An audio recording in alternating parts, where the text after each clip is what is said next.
En nuestro sistema público de pensiones existen varios tipos de jubilación, pero en este vídeo hablaré de los más comunes, así que si estás interesado, quédate, que te lo cuento. La primera de ellas, y la más común, es la jubilación ordinaria, en la que se reconoce a los trabajadores que hayan cotizado al menos 15 años en nuestro país. ¿Pero a qué edad se reconoce? Mirad, para 2025 aquellos trabajadores que han cotizado más de 38 años y 3 meses de cotización podrán jubilarse a los 65 años. Aquellos trabajadores que no hayan alcanzado esos años de cotización, su jubilación ordinaria será a los 66 años y 8 meses. ¿Tienes periodos superpuestos en tu vida laboral? ¿Quieres saber cómo te repercute eso en las prestaciones?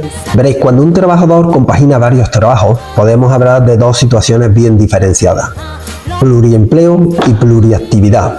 El pluriempleo se da cuando un trabajador cotiza en dos empresas distintas o en dos actividades distintas, pero siempre dentro de un mismo régimen de la Seguridad Social.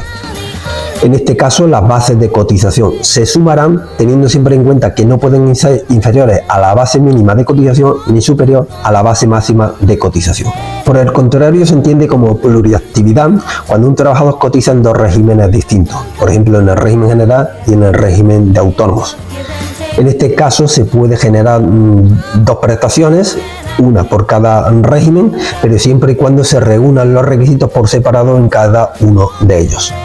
En el supuesto de que solo se genere una prestación, en ese caso sí se sumarán las bases de cotización.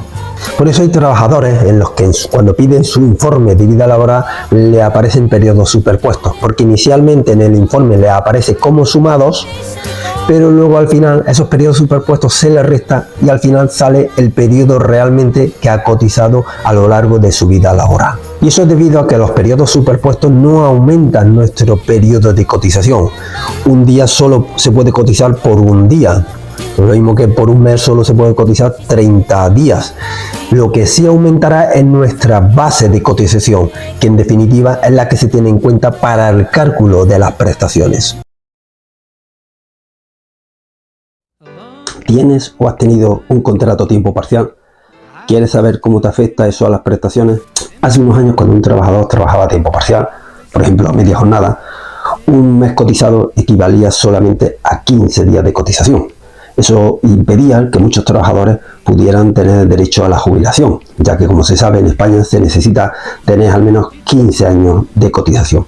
Y si un trabajador había estado toda su vida a media jornada, pues se le exigía tener 30 años de cotización. Pues bien, eso ha cambiado con el Real Decreto 2/2023, que establece que a partir de octubre de 2023, que es cuando entra en vigor este Real Decreto, el tiempo parcial se equiparará al tiempo completo en cuanto al periodo de cotización, independientemente de cuánto sea el tipo de contrato y la jornada realizada. Pues bien, esto está permitiendo que muchos trabajadores puedan tener acceso a las prestaciones. Sin embargo, la norma tiene un pequeño detalle, cuando habla de que la equiparación se considerará solamente a efectos del periodo de cotización. ¿Y eso qué significa? Eso significa que la jornada que realices se considerará a jornada completa, pero tu base de cotización es la base por la que realmente cotizas. Y por tanto, si tu base de cotización es pequeña, tu prestación también será pequeña.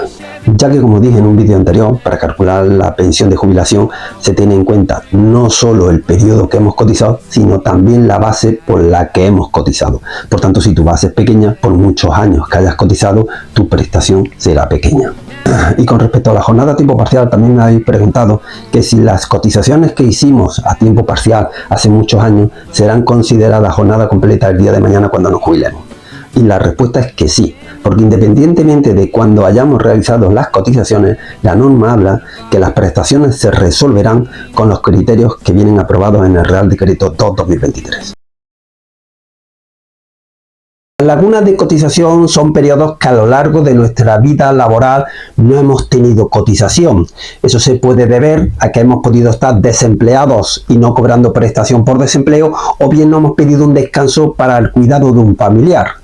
También se puede deber a que hemos cotizado por debajo de la base mínima de cotización, bien porque hemos tenido un contrato a tiempo parcial o bien porque no hemos estado de alta todos los días del mes. ¿Y cómo afectan las lagunas de cotización en nuestra pensión? Estos vacíos de cotización pueden afectar negativamente en el importe de nuestra pensión. Porque, por ejemplo, para una pensión de jubilación tenemos en cuenta los últimos 25 años de cotización. Es decir, calculamos el importe de la jubilación con la media de las últimas 300 bases de cotización. ¿Y qué ocurre si en esos últimos 25 años hemos tenido lagunas de cotización? En esos supuestos cuando aplicamos la integración de lagunas. Es decir, en esos vacíos de cotización se rellenan de la siguiente manera. Las primeras 48 mensualidades se rellenarán con la base mínima de cotización de ese año en concreto y las siguientes se rellenarán solo con el 50% de la base mínima de cotización. ¿Y a todos los colectivos y a todos los regímenes se le aplica la misma integración de laguna? Pues no. Al régimen general esta mejora se le aplicaba desde hace muchísimo tiempo. Al régimen de empleado de hogar se le ha empezado a integrar laguna desde enero de 2024 y al colectivo de autónomos desde marzo de 2023 se le integran laguna, pero solo con un importe de 960 euros y solo durante los 6 meses siguientes a un cese de actividad. Luego está la jubilación anticipada, aquella que se reconoce al trabajador antes de su edad ordinaria de jubilación. Esta modalidad puede ser voluntaria o involuntaria, pero en ambos casos se le aplican coeficientes reductores. Lo primero que debemos saber es cuál es nuestra fecha ordinaria de jubilación, es decir, a qué edad podemos jubilarnos. Mira, en 2024, un trabajador con más de 38 años cotizados puede jubilarse. Su edad ordinaria de jubilación son los 65 años. Si no tiene esos 38 años cotizados, su edad ordinaria serían los 66 años y 6 meses. Esa edad va aumentando hasta que en 2027 su edad ordinaria de jubilación serían los 67 años de edad. Pues bien, una vez que sabemos cuál es nuestra edad ordinaria de jubilación, en función de los años cotizados, ya podemos hablar de la jubilación anticipada. Por un lado tenemos la jubilación anticipada involuntaria. Esta modalidad podemos solicitarla 4 años antes de nuestra edad ordinaria de jubilación. Se requiere tener al menos 33 años cotizados, llevar 6 meses como demandante de empleo y que el cese en el trabajo se haya producido por alguna de las causas contempladas en el artículo 207 de la Ley General de Seguridad Social. Luego tenemos la jubilación anticipada voluntaria. Esta modalidad se puede solicitar 2 años antes de nuestra edad ordinaria de jubilación.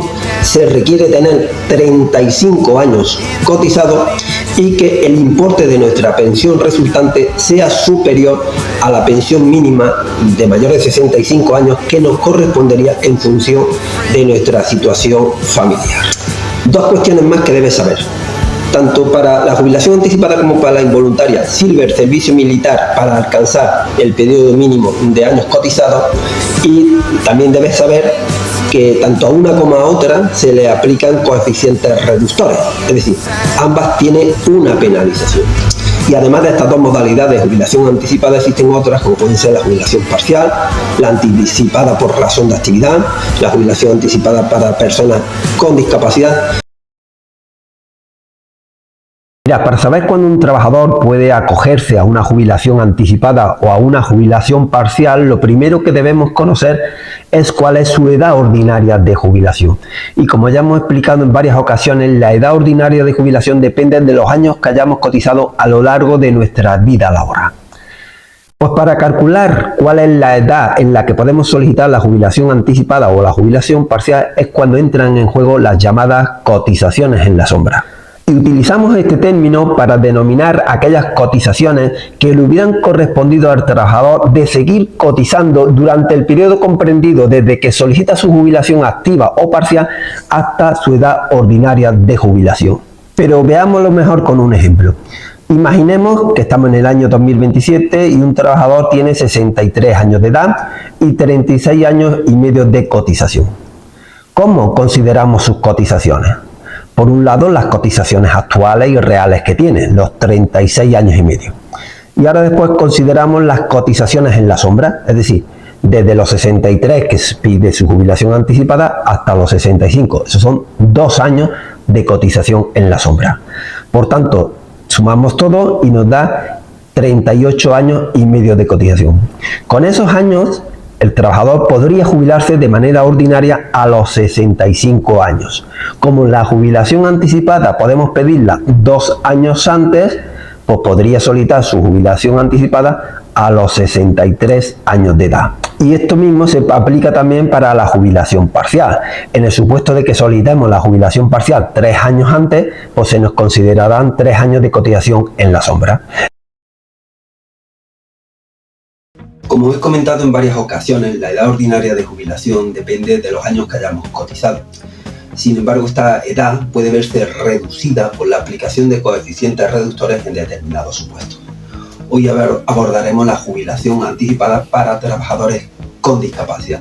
Mirad, las personas con cierta discapacidad suelen tenerlo muy difícil para extender su vida laboral hasta la edad ordinaria de jubilación. Por eso la normativa contempla ciertos supuestos, ciertos casos para estos colectivos para acceder a la jubilación anticipada. Por un lado están los trabajadores con discapacidad igual o superior al 65%. Para estos trabajadores, su edad ordinaria de jubilación se podrá reducir en un periodo equivalente al que resulte de aplicar al periodo efectivamente trabajado y cotizado unos coeficientes. El coeficiente del 0,25 para aquellos trabajadores con una discapacidad igual al 65%. Y el coeficiente del 0,50 para aquellos trabajadores que además de tener el 65% necesiten la ayuda de una tercera persona. Veamos un ejemplo. Un trabajador con 61 años de edad y 32 años cotizados. De ellos, 20 años ha trabajado con una discapacidad igual o superior al 65%. Por los 20 años trabajado con esa discapacidad, su edad de jubilación se podrá reducir en 5 años. Pero además de reducir en 5 años su edad de jubilación, además estos años computan como cotizados a efectos del cálculo de pensión. Es decir, a efectos de jubilación tendría 37 años cotizados, sus 32 años efectivos cotizados y 5 de reducción. Por tanto, podrá jubilarse a los 61 años con el 100%. Ahora bien, la aplicación de estos coeficientes reductores en ningún caso dará lugar a que el trabajador pueda acceder a la jubilación con menos de 52 años de edad. Y luego tenemos la jubilación anticipada para trabajadores con una discapacidad igual o superior al 45%, pero afectados por una enfermedad contemplada en el Real Decreto 1851 de 2009. Los requisitos para acceder a esta jubilación son tener al menos 56 años de edad, encontrarse en alta o situación asimilada al alta, haber trabajado un tiempo efectivo equivalente al menos al periodo mínimo de cotización que se exige para acceder a la jubilación, es decir, 15 años, y haber trabajado durante al menos 5 años con un grado de discapacidad igual o superior al 45% y con una de las enfermedades contempladas, como digo, en el Real Decreto 1851/2009. En este caso, igualmente, el periodo que resulte de ver reducida su edad de jubilación se computará como tiempo efectivo a efectos del cálculo de su jubilación. La jubilación parcial es aquella modalidad de jubilación que se inicia cuando el trabajador tiene como mínimo 60 años de edad. Y es cuando el trabajador convierte su contrato a jornada completa a tiempo parcial y cobra su pensión de jubilación por el resto de jornada. Ojo, cuando alcances tu edad ordinaria de jubilación debes solicitar tu jubilación plena. Para tener derecho a la jubilación parcial hay que cumplir una serie de requisitos. Primer requisito, haber cumplido una edad inferior en al menos 3 años a nuestra edad ordinaria de jubilación. Por tanto, lo primero que debemos saber es cuál es nuestra edad ordinaria de jubilación, o 65 o 67, dependiendo de los años cotizados que tengamos. Y a partir de ahí podríamos adelantar y acogernos a la jubilación parcial como máximo 3 años antes. Segundo requisito, tener al menos cotizados 33 años de cotización. Para personas con discapacidad igual o superior al 33% se exige haber cotizado al menos 25 años. Tercer requisito, acreditar en la empresa una antigüedad al menos de 6 años inmediatamente anteriores a la fecha de la jubilación parcial. Cuarto requisito, que la reducción de la jornada laboral esté comprendida entre un 25% y un 75%. Ojo, ahora bien, Si adelantas la jubilación parcial 3 años antes, durante el primer año la reducción de jornada solo puede ser entre un 25 y un 33%. A partir de ese segundo año ya podrás acogerte a las reducciones establecidas anteriormente del 25 y 75%. Quinto requisito, debe existir correspondencia de bases entre la cotización del trabajador relevista y la del jubilado parcial. Sexto requisito, el contrato de relevo que se firme debe ser indefinido y a tiempo completo y debe mantenerse al menos durante 2 años más a la extinción de la jubilación parcial. Dos cuestiones más que deberías conocer. Independientemente de la reducción laboral que se establezca, tanto la empresa como el trabajador jubilado parcialmente deberán seguir cotizando por como si estuvieras trabajando a jornada completa. Es decir, se reduce la jornada laboral, pero se cotiza por el 100%. Y la segunda cuestión es que estas modificaciones entran en vigor a partir del 1 de abril de 2025. Mira, la industria manufacturera es aquella que se dedica a convertir la materia prima en productos elaborados o semielaborados y que finalmente son destinados al mercado. Pues bien, los trabajadores de esta industria pueden acogerse a la jubilación parcial con 61 años siempre que realicen directamente funciones que requieran un alto grado de atención en las tareas de fabricación, elaboración o transformación, así como las de montaje, puesta en funcionamiento, mantenimiento y reparación. La particularidad principal es que se pueden jubilar con 61 años, ya que el resto de requisitos son prácticamente los mismos que para el resto de trabajadores. Es decir, tener 33 años cotizados, 25 en el caso de personas con discapacidad, 6 años de antigüedad en la empresa y que se realice un contrato de relevo. La parcialidad del jubilado puede oscilar entre un 25% y un 80% y además se le exige a la empresa que el 75% de sus trabajadores tengan un contrato indefinido. Esta modalidad de jubilación parcial para la industria manufacturera terminaba a finales del año pasado, pero a raíz de la aprobación del Real Decreto Ley 11/2024 se ha prorrogado hasta el 31 de diciembre de 2029. La jubilación parcial tiene importantes ventajas para los trabajadores, pero serios inconvenientes para las empresas. Mira, una de las posibilidades que tienen los trabajadores para poder adelantar, aunque sea de manera parcial, su retiro laboral es acogerse a la jubilación parcial a una edad inferior a la ordinaria. Sin embargo, esta opción no es un derecho como tal, ya que el trabajador, para poderse acoger a ella, no puede hacerlo de manera unilateral, ya que es necesario que la empresa concierte un contrato de relevo con un trabajador. Y ahí radica el problema. Para esta modalidad, las empresas deben firmar un contrato de relevo de carácter indefinido y a jornada completa y mantenerlo al menos durante 2 años a la extinción de la jubilación parcial. Pero es que además, con independencia de la reducción de la jornada laboral que tenga el jubilado parcial, tanto la empresa como él deben cotizar por la base de cotización como si estuviera a jornada completa. Es decir, la empresa debe cotizar al 100% tanto del trabajador relevista como del jubilado parcial. Por tanto, si la empresa no quiere o no puede asumir esos costes, este trabajador no podrá acogerse a la jubilación parcial. Y la pregunta es clara, ¿qué beneficios o incentivos tienen las empresas para hacer esto? Ninguna, al contrario, más bien esto le supone un coste extra. Por tanto, ¿no sería conveniente que en esta modalidad de jubilación las empresas tuvieran unas bonificaciones de cotización, al menos por el jubilado parcial? El pasado 1 de abril entró en vigor el Real Decreto Ley 11/2024 que mejora la compatibilidad entre la pensión de jubilación y el trabajo. Y en ese Real Decreto se modifica la jubilación parcial, permitiendo adelantarla 3 años antes de la edad ordinaria de jubilación y extendiendo esta posibilidad a los empleados públicos. Sin embargo, me están llegando muchas consultas sobre las dificultades que tiene la administración para aplicar esta posibilidad. En este vídeo intentaré aclarar esta cuestión. Mira, hasta ahora el personal laboral de las administraciones públicas podían acogerse a este derecho porque la norma exigía a las empresas, tanto públicas como privadas, hacer un contrato de relevo con un trabajador a jornada completa o a tiempo parcial, pero solo hasta el cumplimiento de la edad ordinaria de jubilación del trabajador que se jubilaba parcialmente.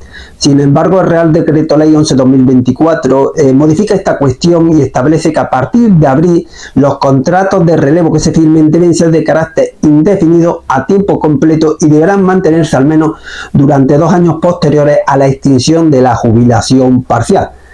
Y ahí está el matiz precisamente, en que los contratos deben ser indefinidos y para este tipo de contratos las administraciones deben convocar procesos selectivos que garanticen los principios de publicidad, igualdad, mérito y capacidad. ¿Y qué está planteando el Ministerio de Función Pública en el ámbito de la Administración General del Estado? Pues para asegurar este derecho entre los empleados públicos de la Administración General del Estado, el Ministerio está pensando en aprobar una tasa adicional de empleo público que no computará sobre el porcentaje de la tasa de reposición. Y a partir de aquí se pueden dar varios problemas.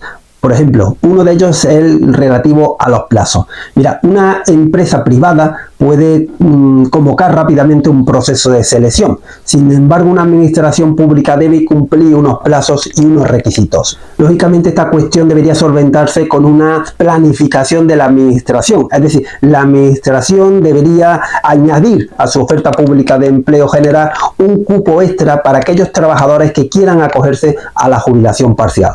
Otro problema tiene que ver con las fechas. El jubilado parcial lógicamente no podrá acogerse a esta modalidad hasta que no tome posesión el relevista. Y otra cuestión la que tiene que ver con el personal funcionario. Veréis, para que el personal funcionario pueda acogerse a esta modalidad, además de los requisitos anteriores, es necesario que se modifique el artículo 67 del Estatuto Básico del Empleado Público. Y a todo lo anterior hay que sumar que lo que actualmente está en vigor es un Real Decreto Ley que debe convertirse en ley y para eso es necesario que supere la tramitación parlamentaria, cuestión esta de la tramitación parlamentaria que ya se ha iniciado y que muchos grupos políticos están presentando enmiendas al texto. Me habéis preguntado cómo se considera el primer año en el caso de acceder a una jubilación parcial 3 años antes de nuestra edad ordinaria de jubilación. Mira, a partir del 1 de abril, aquellos trabajadores que cumplan una serie de requisitos pueden acceder a la jubilación parcial 3 años antes de su edad ordinaria de jubilación. La norma indica que en los 2 últimos años se podrá reducir la jornada entre un 25% y un 75%. Sin embargo, en aquellos supuestos en los que se accedan 2 años antes a la jubilación parcial, la reducción de jornada estará comprendida entre un 20% y un 33%. Pero añade que a partir del segundo año las partes podrán modificar la reducción de jornada y plantearla entre el 25 y el 75%. Y ahí es donde surge la duda. ¿Qué se entiende cuando dice a partir del segundo año? ¿A partir de que el jubilado parcial lleve 1 año percibiendo su jubilación parcial? ¿O a partir de que al jubilado parcial le falten 2 años para acceder a la jubilación ordinaria? Porque hay trabajadores que pueden acceder a la jubilación parcial, por ejemplo, 2 años y medio antes de su jubilación ordinaria. Pues bien, según ha concretado el INS, se podrá reducir la jornada entre un 25 y un 75% una vez que le falten 2 años al jubilado parcial para acceder a su jubilación ordinaria, incluso aunque no haya pasado 1 año desde que empezó a percibir la jubilación parcial. Pero veámoslo con un ejemplo. Imaginemos un trabajador que su edad ordinaria de jubilación es a los 65 años y accede a la jubilación parcial con 66 años y 2 meses. La reducción de jornada se reducirá entre un 20 y un 33% hasta que el trabajador cumpla los 63 años. A partir de los 63 años se podrá modificar esa reducción de jornada y plantearla entre 25 y el 75%. La jubilación activa se produce cuando un pensionista que ya tiene reconocida su pensión de jubilación y viene cobrándola habitualmente y ha transcurrido 1 año desde su reconocimiento, solicita la compatibilización de su pensión con un trabajo ya sea por cuenta propia o ajena. Este porcentaje de pensión empieza con un 45% a partir del año de demora y puede alcanzar el 100% si se ha demorado 5 o más años. El Real Decreto Ley 11/2024 introduce unas importantes modificaciones con respecto a la jubilación activa. Mira, se entiende por jubilación activa la derivada de la posibilidad de compatibilizar el percibo de parte de pensión con la realización de un trabajo, ya sea por cuenta propia como por cuenta ajena. Es decir, se nos permite trabajar, ya sea a tiempo parcial o a tiempo completo, y al mismo tiempo cobrar parte de nuestra pensión de jubilación. Hasta la aprobación de este Real Decreto solo podían acceder a esta modalidad de jubilación aquellos trabajadores que hubieran cotizado el tiempo suficiente para alcanzar el 100% de jubilación. Sin embargo, la nueva normativa va a eliminar este requisito y no va a ser necesario tener largas carreras de cotización. Es decir, van a poder acceder a la jubilación activa todos los pensionistas de jubilación. También se elimina el anterior obstáculo que suponía la incompatibilidad de percibir la jubilación activa y el complemento de demora. El nuevo decreto va a permitir compatibilizar ambas cuestiones. ¿Y qué porcentaje de jubilación se puede percibir? Hasta ahora solo se podía percibir el 50% de la jubilación a partir del primer año de demora. Sin embargo, la nueva normativa va a establecer un sistema progresivo en el que cada año que el pensionista continúe con la actividad irá aumentando ese porcentaje. Comenzará con un 45% a partir del primer año y podrá alcanzarse el 100% una vez que haya pasado 5 o más años. Y también es importante destacar que aunque el pensionista mantenga la actividad, se mantiene también la condición de pensionista a efectos de las prestaciones farmacéuticas. Solo se cotizará a efectos de incapacidad temporal, contingencias profesionales y un porcentaje de solidaridad del 9%. Eso sí, estas nuevas cotizaciones no mejorarán para nada la jubilación ya reconocida. Y por último decirte que aunque estas modificaciones ya están aprobadas, no entrarán en vigor hasta el 1 de abril de 2025. La jubilación demorada se produce cuando un trabajador alcanza su edad ordinaria de jubilación, pero no solicita su jubilación, sino que continúa trabajando, es decir, retrasa voluntariamente su jubilación. En este caso, cuando el trabajador solicite su jubilación, se le reconocerá un complemento adicional de un 4% por año que haya retrasado o haya demorado su jubilación. Este porcentaje también se podrá cobrar en una indemnización a tanto alzado o una combinación de ambos, parte porcentaje y parte indemnización. En enero de 2016 se creó el llamado complemento de maternidad por aportación demográfica.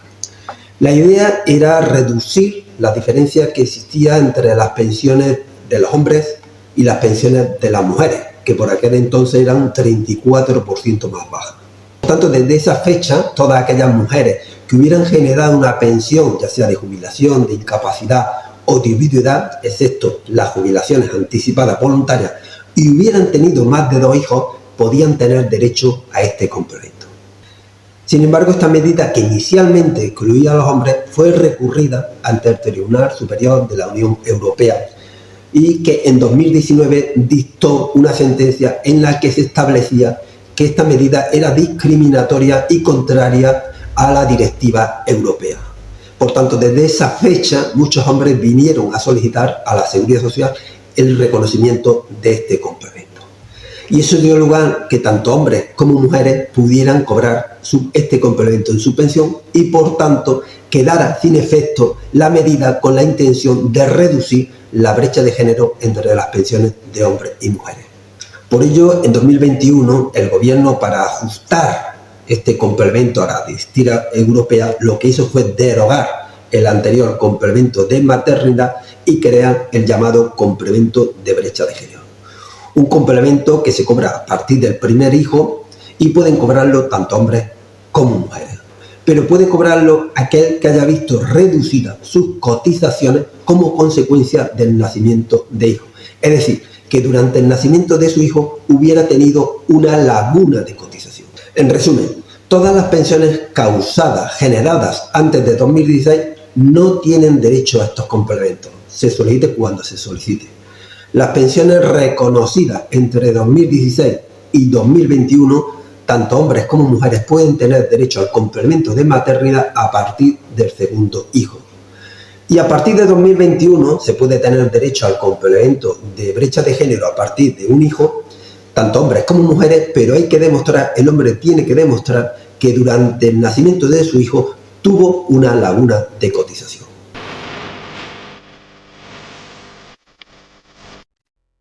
Mirá, generalmente los pensionistas cobran la paga extra en las mensualidades de junio y noviembre. Pero ¿cómo se calcula su paga extra? Mirá, como norma general, el importe de una paga extra de un pensionista es el mismo que una mensualidad ordinaria. Sin embargo, tanto en el reconocimiento inicial de la pensión como en el supuesto de extinción de la prestación, esa paga extra se abona a razón de una sexta parte por cada mes que haya estado de alta como pensionista. ¿Y qué meses se tienen en cuenta para el cálculo de esas sextas partes? Pues por un lado los meses comprendidos entre el 1 de diciembre y el 31 de mayo. Y por otro, los meses comprendidos entre el 1 de junio y el 30 de noviembre. Ahora bien, una cuestión importante. ¿Será suficiente solamente cobrar un día, solo un día, de algunos de esos meses para que se compute una sexta parte? Pero veámoslo mejor con un ejemplo. Imaginemos que a un pensionista se le reconoce una pensión de jubilación por importe de 1.200 euros con efecto el 25 de abril.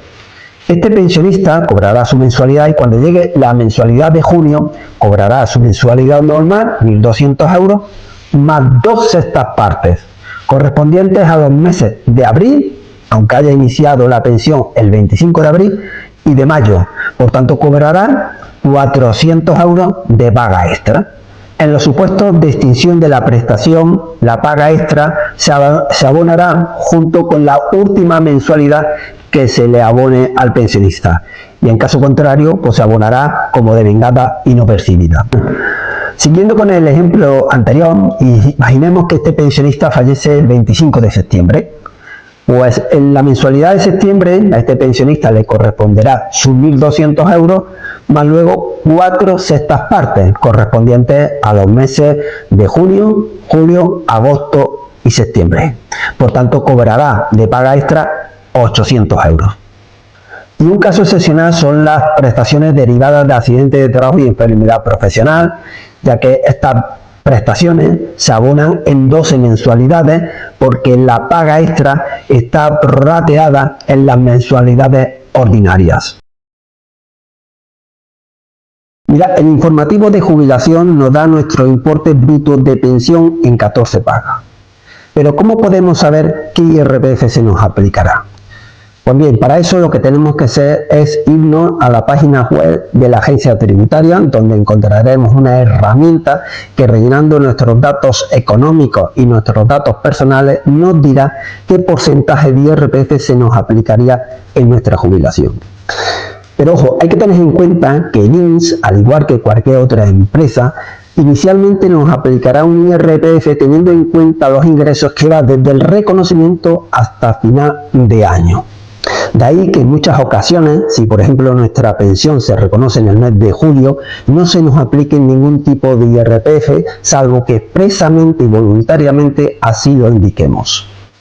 Ahora bien, al año siguiente, a principio de año, el INS ya sí nos aplicará el IRPF correcto, ya que él será el pagador en todo el ejercicio económico.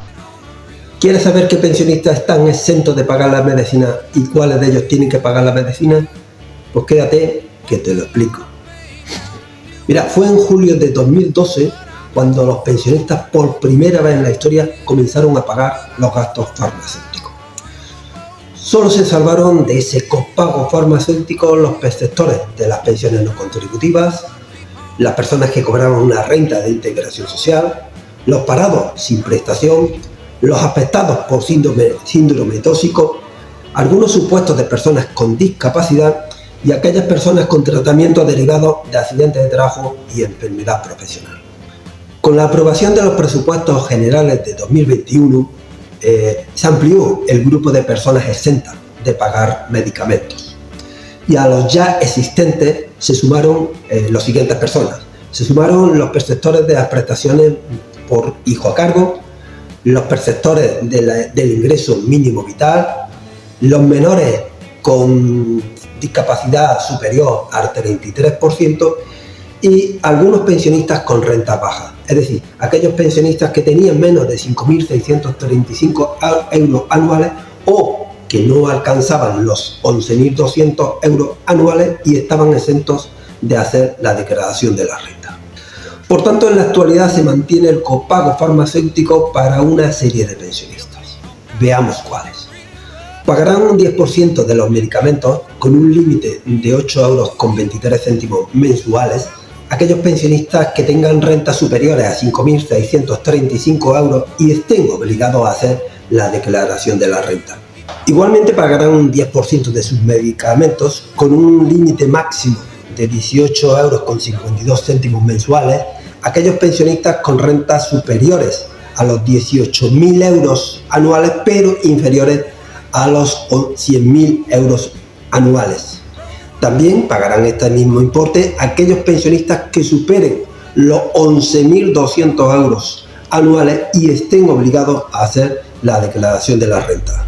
Y pagarán un 60% de los medicamentos con un máximo de 61,75 € mensuales aquellos pensionistas que tengan rentas superiores a 100.000 € anuales.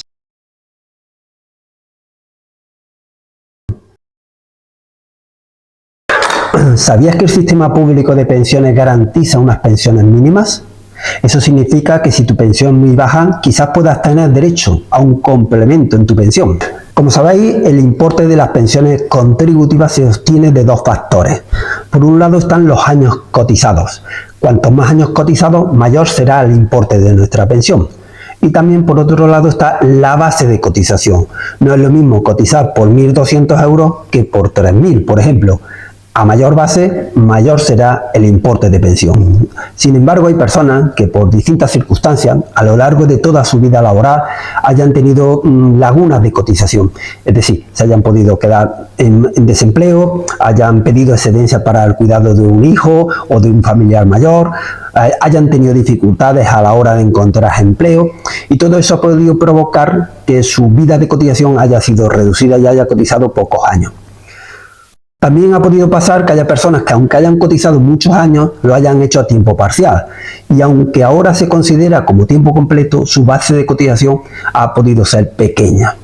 Pues bien, todas esas circunstancias han provocado que haya trabajadores que su pensión de jubilación esté por debajo de la pensión mínima establecida. ¿Y cuáles son las pensiones mínimas? Pues mira, en los presupuestos generales del Estado o en otra norma auxiliar, el gobierno aprueba todos los años un cuadro de pensiones mínimas, ya sean de jubilación, de incapacidad o de viudedad. Unas cuantías que dependen de la edad del beneficiario, de su situación familiar. Por tanto, aquellos pensionistas cuya cuantía de pensión esté por debajo de la pensión mínima establecida, podrán solicitar un complemento en su pensión siempre y cuando no superen un nivel de rentas establecido sin tener en cuenta el importe de su pensión. Es decir, si cobras una pensión de jubilación y eres mayor de 65 años y tu cónyuge no cobra ningún tipo de prestación, tu pensión podría incrementarse hasta alcanzar los 1.033 € mensuales, siempre y cuando los ingresos que tengáis, excluida vuestra pensión, sean inferiores a 10.430 € al año. Muchos pensionistas de incapacidad permanente me habéis preguntado qué pasará con vuestra pensión cuando llegue vuestra edad de jubilación. ¿Cobraréis dos pensiones, de incapacidad y de jubilación, o solamente cobraréis una? Como sabéis, la ley permite compatibilizar el percibo de la pensión de incapacidad permanente con la realización de una actividad laboral, ya sea por cuenta ajena o por cuenta propia. De hecho, son muchos pensionistas de incapacidad permanente que a día de hoy están trabajando. ¿Y para qué sirven esas cotizaciones? Pues mira, esas cotizaciones pueden dar derecho, por ejemplo, a una prestación contributiva por desempleo. Es decir, un pensionista de incapacidad permanente que esté trabajando y se quede parado puede cobrar la prestación contributiva del desempleo e igualmente su pensión de incapacidad permanente. Y lo mismo sucede con la incapacidad permanente total, es decir, con las bajas médicas. Un pensionista de incapacidad permanente que esté trabajando y tenga una baja médica podrá percibir su pensión de incapacidad permanente y también su baja por incapacidad temporal. Pero ¿qué sucede cuando llega el momento de la jubilación? Pues en este sentido la ley es bastante clara. y viene a decir que la pensión de incapacidad permanente es incompatible con otro tipo de pensión causada por el mismo régimen y por el mismo beneficiario, debiendo de optar por una de ellas. Si tenemos reconocida una pensión de incapacidad permanente ocasionada por el régimen general y después hemos ido trabajando también al régimen general, la Seguridad Social calculará nuestra jubilación sin tener en cuenta nuestra pensión de incapacidad. Es decir, cogerá la base de cotización de los últimos 25 años y le aplicará el porcentaje en función de los años que hemos cotizado a lo largo de toda nuestra vida laboral, como si no hubiéramos tenido una pensión de incapacidad. A partir de ahí, sabiendo cuánto cobramos de incapacidad permanente y cuánto sería nuestra pensión de jubilación, la Seguridad Social nos reconocerá y nos pagará aquella de mayor cuantía. Pero ¿qué pasa, por ejemplo, si nuestra pensión de incapacidad se reconoció por el régimen de autónomos y después hemos trabajado en el régimen general? En ese caso, si con los trabajos realizados posterior al reconocimiento de nuestra incapacidad permanente hemos generado y hemos cotizado tiempo suficiente para generar una pensión de jubilación, es decir, hemos cotizado al menos 15 años, se podría generar una pensión de jubilación teniendo en cuenta exclusivamente estas cotizaciones, cobrar nuestra pensión de incapacidad y al mismo tiempo cobrar la pensión de jubilación por separado. Espero que esta información te haya sido de utilidad y ya sabes, cualquier duda o consulta puedes dejarla en los comentarios, y para estar informado de todo lo que tiene que ver con Seguridad Social no lo dudes, suscríbete a mi canal.